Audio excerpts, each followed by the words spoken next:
Right. I'm just going to let Phil Duckworth from Winstanley launch straight into his PowerPoint, and I will let people in if anyone comes in late. But off you go, Phil. Okay. Hi, everyone. My name is Phil Duckworth. I'm the lead ancient history teacher at Winstanley College, just up near Wigan. What I'm going to go through today really is how we've kind of developed a coursework option using an ancient history topic.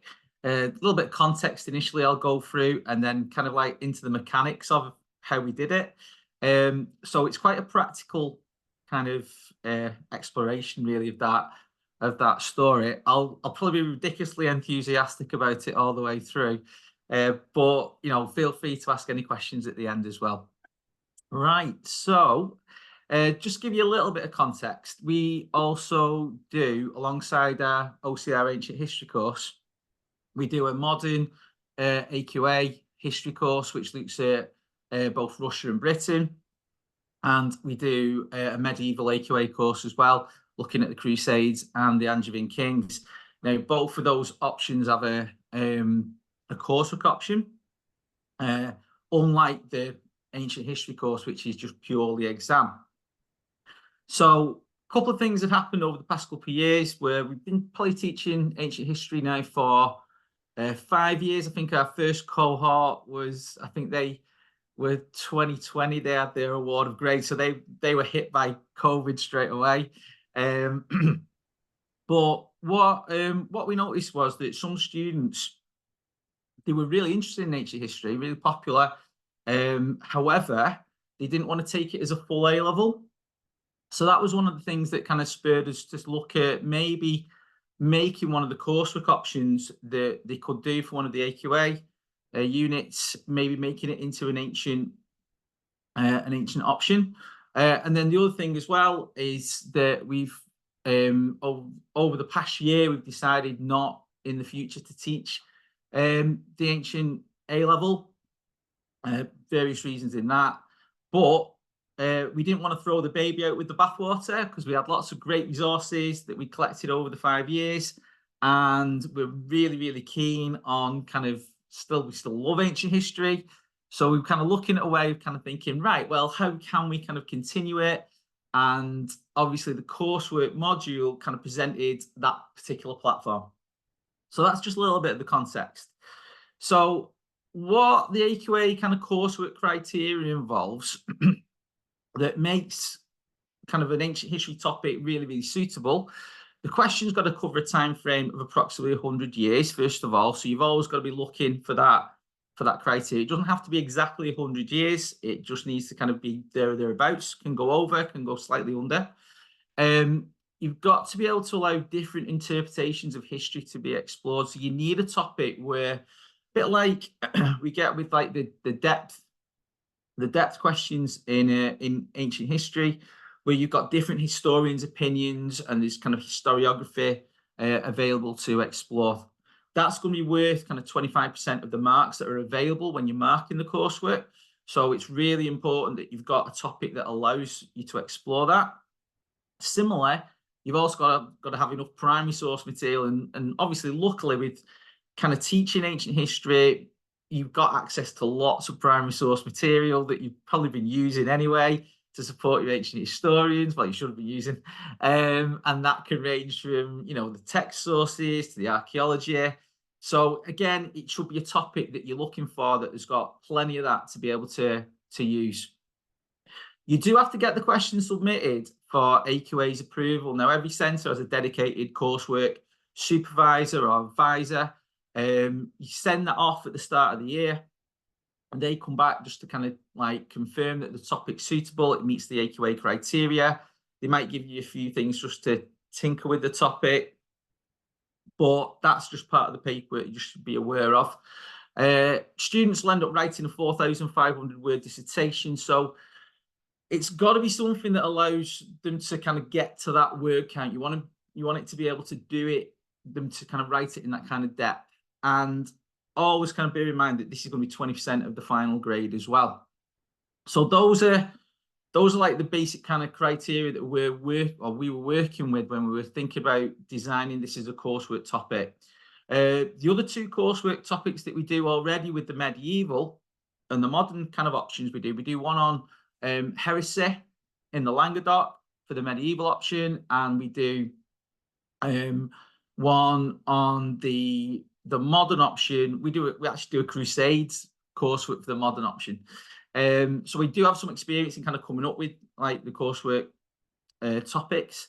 So we kind of just applied that to like building the ancient topic. So with that in mind, we kind of looked over the ancient history spec to look for kind of where we thought might be really good questions that would kind of generate the material that allows us to meet those criteria. I know someone up at Greenhead and Huddersfield who does similar coursework that looks at the breakdown of the Republic. There's loads of great material on the breakdown of the Republic, lots of good historical commentary on it as well. So that would be a really kind of suitable field to base a coursework on. We also like the topic of the Julio-Claudian emperors. And again, there's loads of good material on that and source material. From the Greek units, the big kind of classic, why does Athens lose the Peloponnesian War? You've got plenty of stuff on that. In the end, we decided to go for, though, as our kind of coursework title, this. So we thought the threats to the emperors one. We really enjoyed the Julio-Claudian emperors unit in that particular topic. We thought there was loads of good kind of resources for it. Obviously, you've got the historical opinion as well, but it's just a really good narrative. It's a fantastic story. There's lots of nice little anecdotes in it, and the students in the past had really, really enjoyed that unit, getting to grips with the different personalities of the emperors involved and things like that. It allowed us to do our kind of like Julio-Claudian greatest hits, if you will, but also it provided a fantastic platform for the coursework. So that is the provisional title that we've kind of got in place. It's still a bit of a work in progress yet, so we're still developing the resources for it, but this is what we're going to go for. And basically the premise of it is, do the threats come to emperors mainly from inside the imperial family, or is it kind of others such as the Senate? Is it the Praetorian Guards? There's options there that kind of students can explore. So that was our kind of like choice in terms of kind of where we were going to go with the coursework option. In terms of resources, now all of our other courseworks that we do, we follow exactly the same kind of model. So we have 3 booklets. You can teach the initial narrative and story to your students. What we tend to do is we deliver this in upper 6, the coursework. So students have gone through lower 6, doing the other AQA modules, and then in upper 6, they've kind of built up the skills and the essay writing ability to be able to do this well. We always have a booklet that does like the narrative and factual content. That is just so they can refer back to it. A timeline in there, kind of like split into different sections, kind of covering the main features of the coursework. But we also, with the 2 other options, we have a source booklet and we have an interpretation booklet. Now, the minimum requirement is that they have 2 interpretations that they're comparing. But what we do is, and we do the same with the sources, we put in multiple sources and interpretations, so the students can basically select the ones that they want to use to kind of craft the coursework. We want to really to give them lots of ownership on this, because it is an independent study, and the choice of the interpretation, the choice of the sources is a skill in itself. So by kind of giving them multiple giving them multiple examples of the interpretations and source material, they can cherry pick the ones that they can use to kind of develop the coursework or their particular coursework. And it's always interesting to see kind of like which way students go with this, especially in the ones that we've done with like the Crusades and the heresy options as well. In terms of teaching time, like I said, we tend to spend about 3 weeks out of kind of the normal history curriculum to kind of teach the skills and the content that they need. We spend about a week and a half usually on the narrative, just to kind of give them the overview of the actual topic. Mainly about half a week just on the primary sources. We will go through some of the primary sources with them in terms of what they mean, that kind of thing. Sometimes students do struggle with the vocab and such, and they need that kind of little bit of a guiding hand just as a way into the source. Whether they still use that source or not, that it's entirely up to the student. Okay, and obviously giving them multiple sources, it enables them to kind of cherry pick, like I said before, which ones to use. Similarly, we'll probably spend again about half a week, roughly, or a week on looking at the interpretations as well. In a similar kind of reason, but it's entirely up to them again which ones of those they're going to choose to contrast. So that is kind of in terms of kind of the resources that we use and the time that we kind of spend on it. After that, after those like 2 to 3 weeks that we kind of spend teaching that content, it's then entirely up to them about how they proceed. And what we do is we set deadlines so they can kind of like have certain sections completed, just to keep them working along on a track, so they're not waiting till the final deadline to hand the whole thing in. So we set them like numbers of words to complete by a certain point in time, and we just track that just to make sure they're keeping up to date with it. So in terms of the type of primary sources, they need to have a minimum of 3 primary sources in the coursework that they actually analyze. So what we tend to find, usually one of the primary sources is going to be used to support the premise of the question. And I'll show you kind of an example of that in a second. And then the other 2 used usually to kind of challenge it in terms of the structure of the coursework.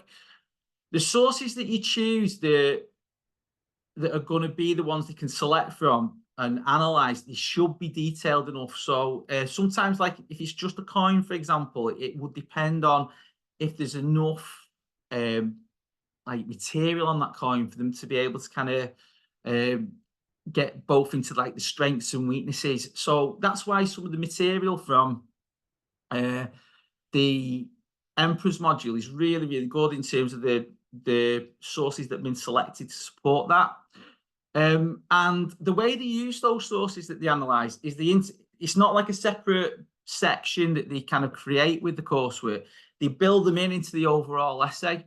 So, for example, if I show you this next one from Tacitus, so this is one that we're going to have in the source booklet. It talks about Agrippa Postumus being murdered. I love Agrippa Postumus. I don't know why. I find him really fascinating. But this, potentially could corroborate the focus of the question. He's perceived as a threat because of who he is, his background, this kind of thing.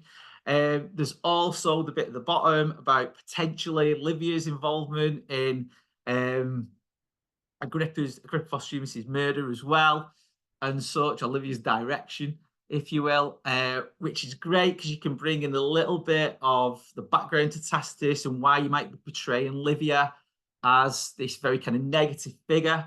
So what they would do with this source is the analysis is they would bring it in and kind of say, yeah, Tacitus here supports the premise that, the threats did come from inside the imperial family, potentially to emperors.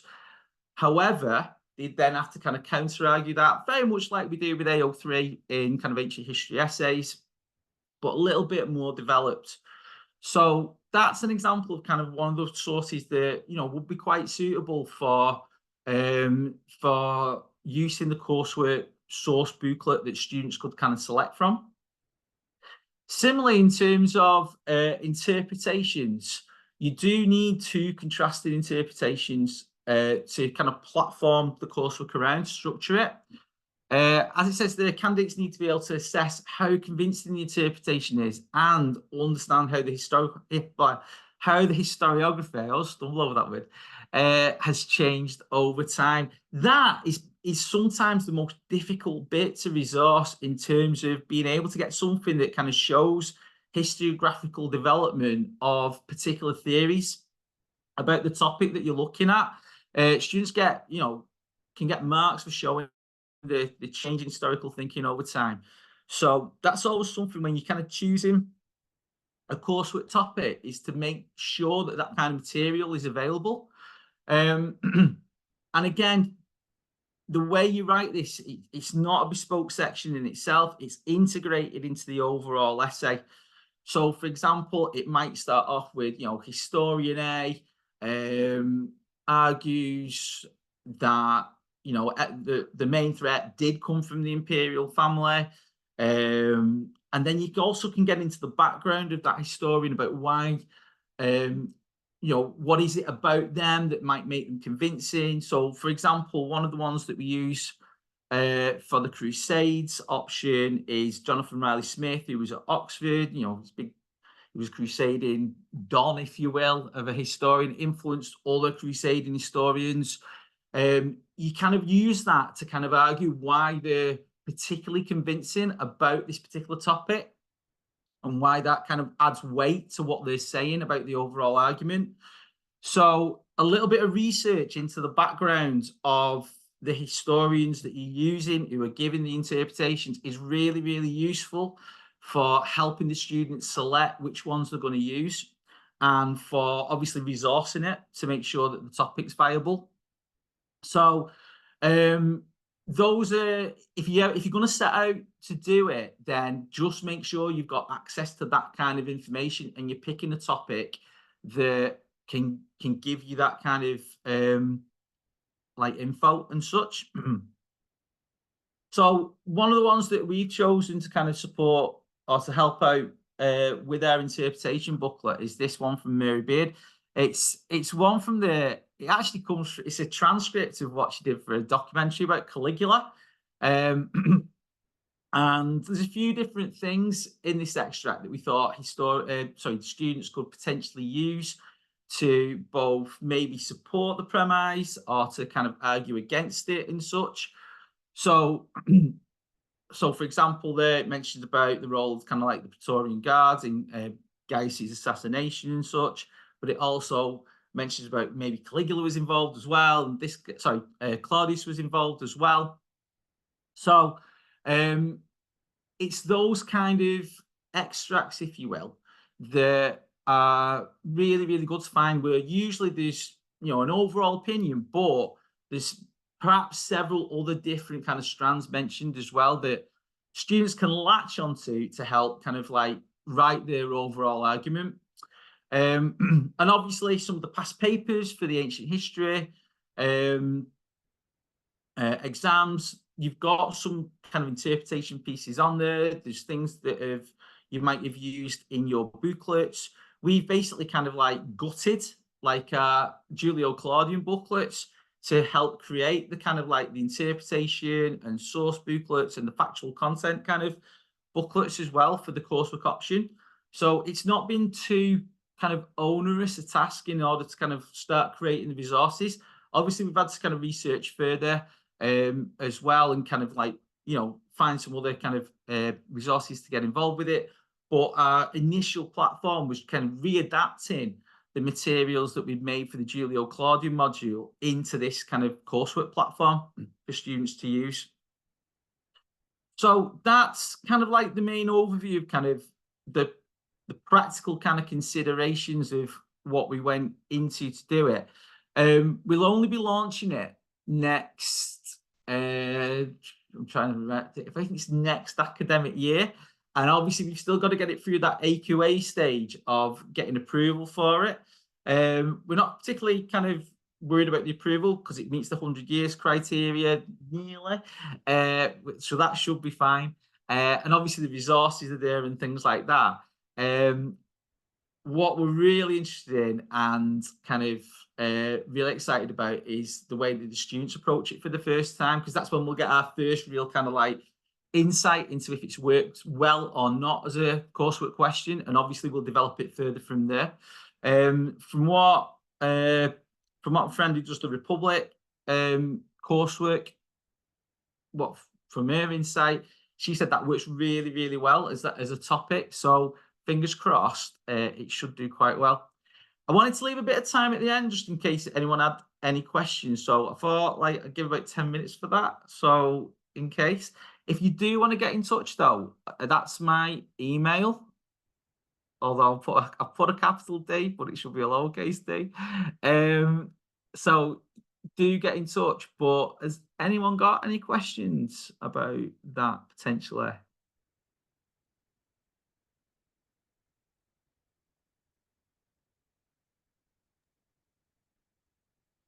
Gone awfully quiet out there.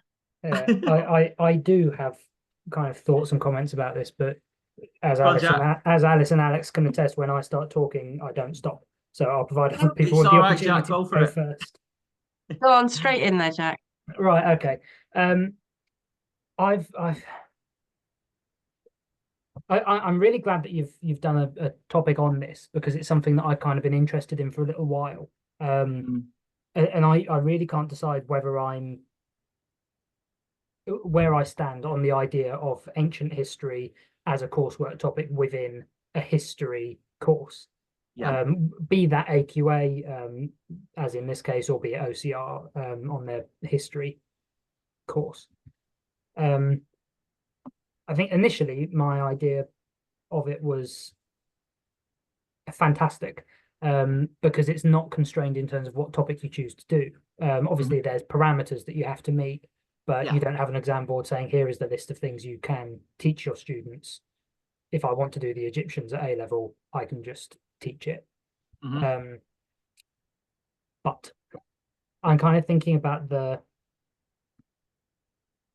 suppose for me, the two things, and they're things that you might kind of pick up as you go along with this rather than have an answer to now, is why, if the objective is to teach the students ancient history and to provide them with knowledge of the ancient world, why would it be better to do that through coursework than through the full A level? And you might not think that it is. This might be a practical kind of decision you've made because the course is wrapping up. And the second thing for me would be, what could the long-term consequences of this be in terms of ancient history occupying a slightly weird position where pure classicists consider it to be an extra, and most historians consider it to be an extra because they're on the full kind of 20th century bandwagon. At what point does the ancient history course as an independent entity just get rolled up into class civ and modern history and kind of die a death? Those are the kind of questions that this entire topic, not your talk specifically, but this entire topic kind of throw into my head. Yeah, I mean, 100%, Jack. I mean, I think we have particular circumstances why we've made that decision, and like you said, it's very much a practical decision for us. In terms of the ancient history A level, I think there's a space for both. You know what I mean? That, which is, a fantastic A level, and for some schools and colleges and things like that to do it as coursework. Sometimes there's like the practical consideration of putting on another history alongside your putting on ancient history or classics like alongside other options that sometimes you've not even got you might not have the teaching capacity to do it, or you might not have the funding in some cases to actually establish, the resources like to start. We were very lucky when we started off like with ancient history that we had resources and we were able to get more and things like that, but not every school or college is like that.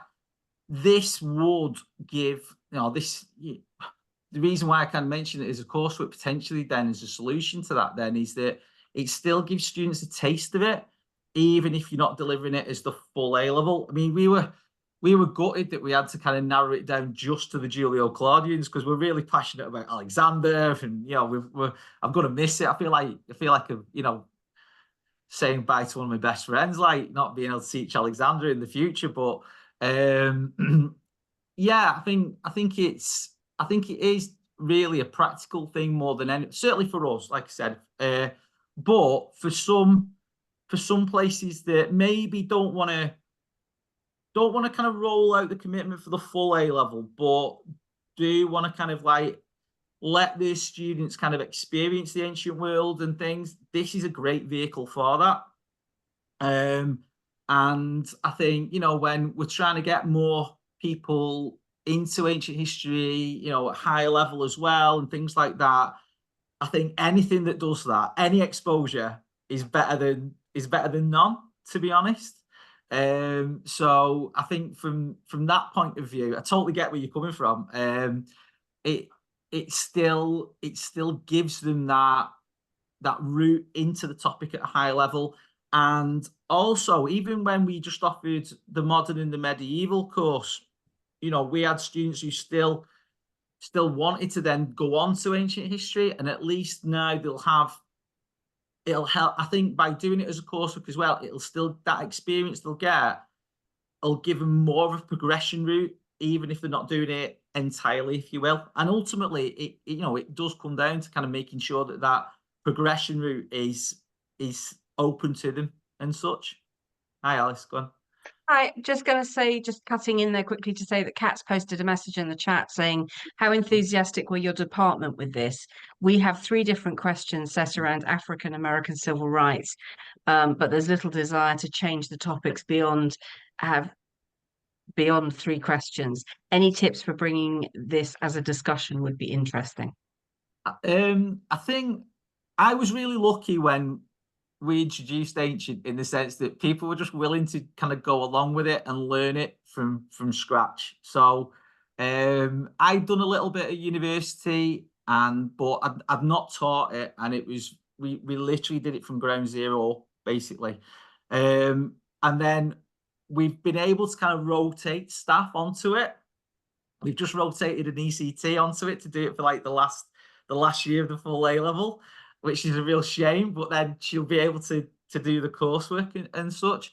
I think the best advice I can give it is be kind of like really enthusiastic about it at the start, but maybe one of you to kind of like try it out initially and then kind of see if it works. Then kind of maybe try and kind of say, well, hey, there you go, Luke.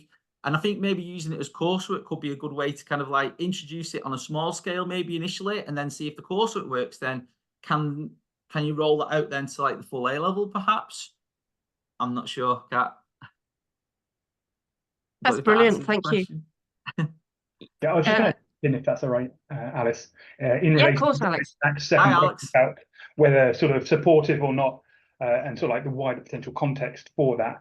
That I think that I am supportive of it being included as a coursework option in a history A level. I think pretty much repeating what Phil's been saying, sort of that it offers a pathway for some students to consider studying ancient history at university. And I think it also offers the possibility, if there's a sort of like high take up and support, for them to make a case to introduce the A level ancient history qualification. So in that regard, yeah, I'm fully supportive of that. I think that the position of ancient history is perhaps more secure than it was perhaps at the start of this current qualification, in terms of the number of entries that we are this year over 1,000, and in an upward trajectory. So I think that it's looking positive in that front. So yeah, I'm fully supportive of it being the coursework option. Thanks, that's really interesting. Right, I'm just going to stop the recording.